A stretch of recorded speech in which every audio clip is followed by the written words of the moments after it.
Television, everyone's favourite box-like appendage, and thankfully for us, over the 20th century, it was one of the finest receptacles of horror going. Do you ever remember waking up at night as a kid, stumbling downstairs to find your parents watching an episode of the XFiles or some detective thriller way past your bedtime? For many of us, our first brush with horror fiction was accidental, and it's in those particularly horrifying episodes that we built our Crypt of horror fandom upon. Now, we've ventured heavily into the realms of horror cinema, but we're yet to delve into the abundance of horror fiction that graced our television screens over the last century. So without further delay, let's take a look, shall we? Hello horror fans, what's going on? And once again, welcome back to the Scariest channel on YouTube, top 5 scary videos. As per usual, I'll be your horror host Jack Finch, as today we curiously take a look at the top 5 scariest TV horror series of the 20th century. Roll the clip. This is an axe.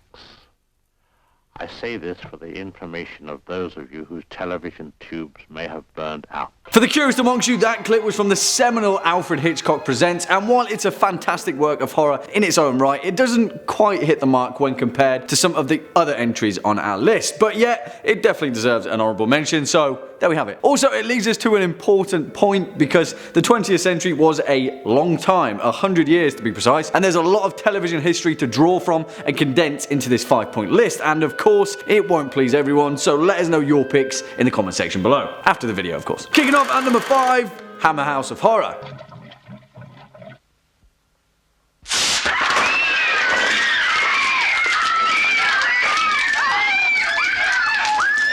Yeah, exactly. And that scene was from perhaps the series' best ever episode, The House That Bled to Death. And now throughout this list I'm trying to cover most decades in their fullest, and Hammer House of Horror perhaps exemplifies early 80s British horror TV, although it's not exactly a stacked subgenre, as most Brits were glued to EastEnders and Coronation Street. And sadly, Hammer House of Horror only ran for 13 episodes, but boy were those some damn fine episodes. And who better to deliver it than the legendary Hammer films themselves, the studio responsible for making the late Christopher Lee the horror icon that he is. Created by Roy Skeggs and first released on ITV on the 13th of September 1980, Hammer House of Horror didn't exactly do anything new, but what it did do, it did incredibly well. It slowly unveiled as an anthology piece with hour-long episodes that delved deep into the supernatural, a coven of witches, cursed werewolf children, voodoo dolls and devil worship, but it also managed to capture the more human side of horror. The 13th reunion tells the tale of a mysterious cult that hides its cannibalistic hunger as a self-help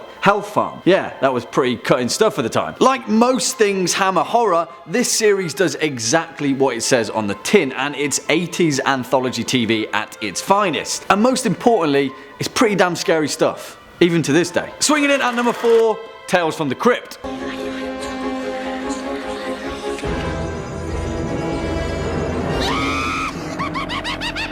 Tales from the Crypt.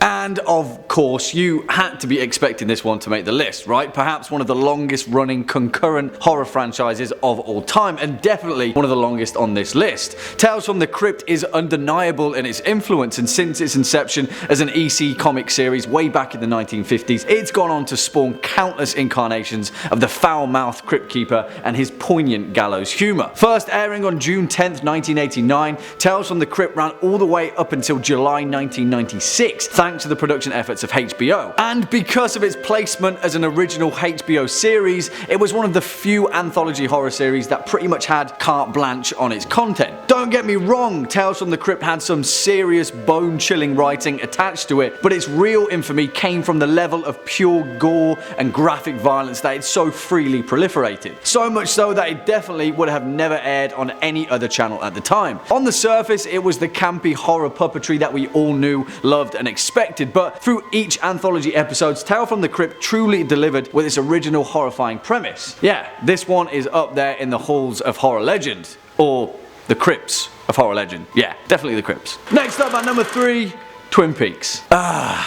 Twin Peaks. I don't even know where to begin, and some of you may not agree with its placement on this list, but I don't care, because in my eyes, Twin Peaks is one of the most unnervingly original pieces of television ever created. In many ways, Twin Peaks isn't even horror. It transcends horror, it transcends genre. Hell, it probably even transcends time, space, and every other dimension after that in only ways that the seminal David Lynch can manage to do. I don't even know, man. Twin Peaks is a detective series, maybe. It's a soap opera. It's a weird, surreal, offbeat, fly-on-the-wall comedy. Kind of. It's an examination of the space that lies between modern media and us as viewers. Yeah, probably. The thing is though, whatever Twin Peaks is, whatever ostentatious pretense that it manages to muster in its cult fanbase, which is hard to stomach for most people, the show itself never once fails to be interesting. It possesses you entirely. Who killed Laura Palmer? And then we're off, and we've got the incredible Carl MacLachlan as Special Agent Dale Cooper to guide us through Lynch's bizarre, unnerving, and strangely comforting world of Twin Peaks. There is nothing more original than Twin Peaks, whether you think it's crap or it's the greatest thing ever written.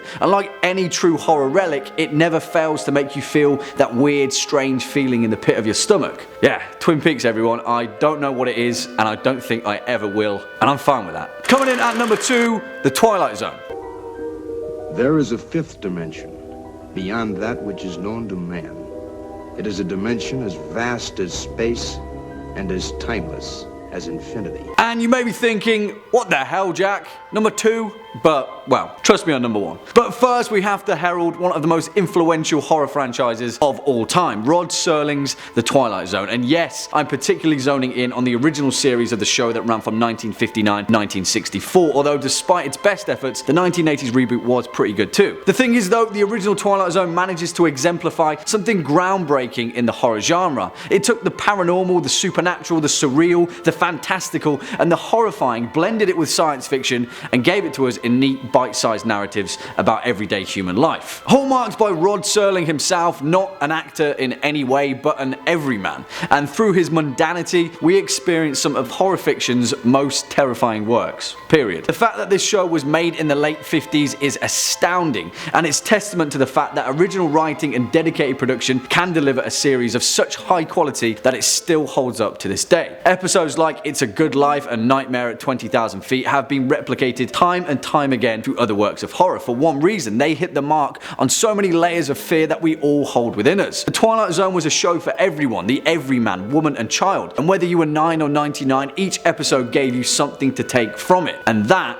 is a difficult thing to do. And finally, coming in at a number 1 spot, The X-Files. And yeah, guys, if you couldn't tell already, this list has got a pretty personal slant. And for me, the greatest TV horror series of the 20th century was indisputably The X-Files. Special Agents Mulder and Scully took audiences to places that TV had never before dared to tread. And it was in the duality of the two of them that made their paranormal excursions so damn captivating, and more importantly, entertaining. As the series began, Mulder was a believer of the paranormal. For him, the truth was out there, aliens existed, and the world was a lie. For Scully, she was a skeptic. She clung to science and debunked his work, but slowly, as the 11 seasons churned their way through the 90s and into the new millennium, the two rapidly realized that science fiction horror had a whole new face. Although technically the latter half of the series ran into the 21st century, The X-Files is quintessential 90s TV, and as was fitting fashion, it delivered us its terrifying tales in a typical monster of the week fashion. It was nothing new in terms of narrative really, but it was the overarching storyline that tied the whole thing together that made The X-Files truly stand out from the crowd. And not only that, those monsters of the week were some of the most terrifying creations in horror fiction, period. The Fluke Man, Leonard, the Peacock family. It was the stuff of TV nightmares, and it was only exacerbated by the staggeringly legit physical effects that the show managed to muster. The merits of The X-Files horror fiction can never be denied, but most importantly, it made an entire generation of horror fans say, I want to believe. Well, there we have it folks, our list for the top 5 scariest TV horror series of the 20th century. What do you guys think? I know there'll be a few recommendations for this one, so let us know your thoughts down in the comment section below. And who knows, maybe we can do a part 2 before we move on